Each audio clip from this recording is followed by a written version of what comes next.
மேடையில் வீட்டிற்கும் பெரியவர்களுக்கும் என்னோட இனிய மாலை வணக்கம். ஊடக நண்பர்களுக்கும் என்னோட இனிய மாலை வணக்கத்தை தெரிவிச்சுக்கிறேன். படிக்கும்போது படிப்பை தவிர இது எல்லாத்துலேயுமே கான்சன்ட்ரேட் அதிகமாக பண்ணதுனால ஆட்டோ ஓட்ட வந்தாச்சு. பாட்ஷா படம் பார்த்து ரஜினி சார் மாதிரி தான் ஆவன்னு அடம் பிடிச்சலாம் இந்த ஜாபுக்கு வரல. ஸோ இந்த ஒரே ஒரு வேலை மட்டும்தான் எனக்கு கிடைச்சிது. சரிங்களா, எங்கள் அப்பா ஆட்டோ மேன் தான், என்னோட 2 பிரதர்ஸும் ஆட்டோ தான் ஓட்டிகிட்டு இருக்காங்க. ஸோ கிடைச்ச வேலையை பிடிச்ச மாதிரி எப்படி செய்யலாம், நம்மளுக்கு ஏற்ற மாதிரி மாற்றிக்கணும் அப்படின்னு ஒரு விஷயம். சரி, இந்த ஜாபுக்கு வந்தாச்சு. கஸ்டமர் என்ன எக்ஸ்பெக்ட் பண்ணுறாங்க அப்படின்னு சொல்லி ரியலைஸ் பண்ணேன். நீங்கள் நிறைய பேர் ஆட்டோவில் ட்ராவல் பண்ணியிருப்பீங்க. நீங்கள் என்ன மாதிரியான விஷயங்களை எக்ஸ்பெக்ட் பண்ணுவீங்க? ஆட்டோவில் ட்ராவல் பண்ணியிருக்கீங்களா? ஸோ சேஃப்டி, ரெஸ்பெக்ட், இந்த 2 விஷயத்தை பெருசாக எதிர்பார்த்தாங்க. ஸோ அதை மீறி வேறு ஏதாவது கொடுக்கணும் அப்படின்னு முடிவு பண்ணதுக்கப்புறம் மேக்சின்ஸ், நியூஸ் பேப்பர் இந்த மாதிரி ப்ரொவைட் பண்ணேன். ஸோ நிறைய பேர் படிக்கிறதில்ல, ஒரு 20% 25% கஸ்டமர்ஸ் மட்டும்தான் ரேட் பண்ணாங்க. ஸோ வேறு ஏதாவது கொடுக்கணும் அப்படின்னு முடிவு பண்ணதுக்கப்புறம் அவங்கெல்லாம் ஃபேஸ்புக், வாட்ஸ்அப் அந்த மாதிரி யூஸ் பண்ணிட்டு இருந்தாங்க. அவங்களுக்கு வைஃபை ப்ரொவைட் பண்ணேன்.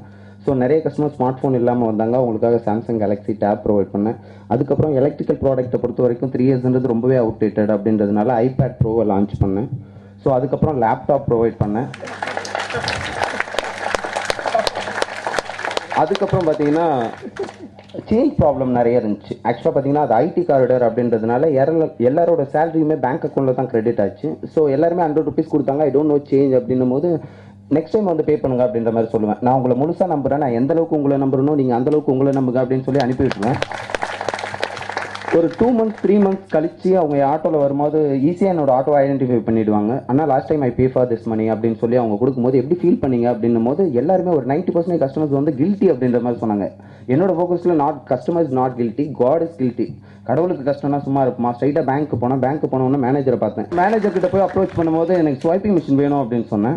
என்ன ஷாப் வச்சுருங்க அப்படின்னாங்க. ஆட்டோ ஓட்டுறேன் அப்படின்னா. ஆட்டோ ஓட்டுறீங்களா அப்படின்னு அவங்களோட ஃபேஸ் ரியாக்ஷன் வந்து டோட்டலாக சேஞ்ச் ஆச்சு. ஆமாம், ஆட்டோ தான் ஓட்டுறேன்னு திமிரா கொஞ்சம் கர்வமாக சொல்லும் போது ஒரு 8 டாக்குமெண்ட் சப்மிட் பண்ண சொன்னாங்க. கம்பெனியோட registration, rental agreement, visiting card, logo, seal, sign seal, இந்த மாதிரி நிறைய டாக்குமெண்ட் சப்மிட் பண்ண சொன்னாங்க. ஒரு 2 weeksல எல்லாத்தையும் கலெக்ட் பண்ணி சப்மிட் பண்ணேன். இன்னொரு 2 weeks வெரிஃபிகேஷனுக்கு அப்புறம் அந்த மிஷின் என் கைக்கு வந்துச்சு. கஸ்டமர் வந்து பே பண்ணாங்க.